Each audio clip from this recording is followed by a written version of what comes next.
রহিম। আমি আমি সশ্রদ্ধ চিত্তে তারেক রহমান সশস্ত্র চিত্রে শপথ করিতেছি যে আমি আইন অনুযায়ী সরকারের প্রধানমন্ত্রী পদের কর্তব্য বিশ্বস্ততার সহিত পালন করিব। আমি বাংলাদেশের প্রতি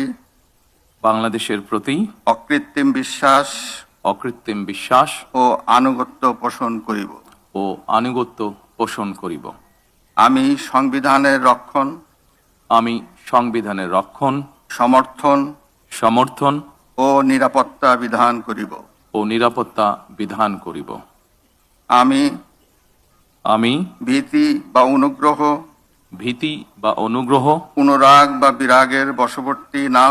অনুরাগ বা বিরাগের বশবর্তী না হইয়া সকলের প্রতি আইন অনুযায়ী যথাবিহিত আচরণ করিব। এবার মাননীয় প্রধানমন্ত্রীর গোপনীয়তার শপথ পাঠ পরিচালনা করার জন্য রাষ্ট্রপতি মহোদয়কে বিনীত অনুরোধ জানাচ্ছি।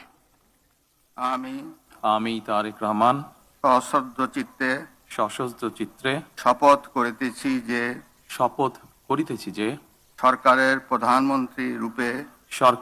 প্রধানমন্ত্রী রূপে যে সকল বিষয় আমার বিবেচনার জন্য আনিত হইবে বা যে সকল বিষয় আমি অবগত হইব তাহা প্রধানমন্ত্রী রূপে যথাযথভাবে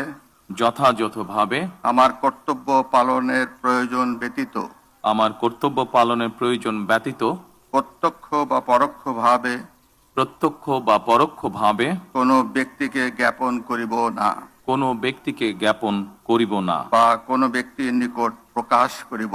বা কোনো ব্যক্তির নিকট প্রকাশ করিব না।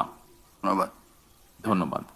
মাননীয় প্রধানমন্ত্রীকে পদের শপথ ও গোপনীয়তার শপথ স্বাক্ষর করার জন্য এবং স্বাক্ষর শেষে নির্ধারিত আসন গ্রহণ করার জন্য বিনীত অনুরোধ জানাচ্ছি।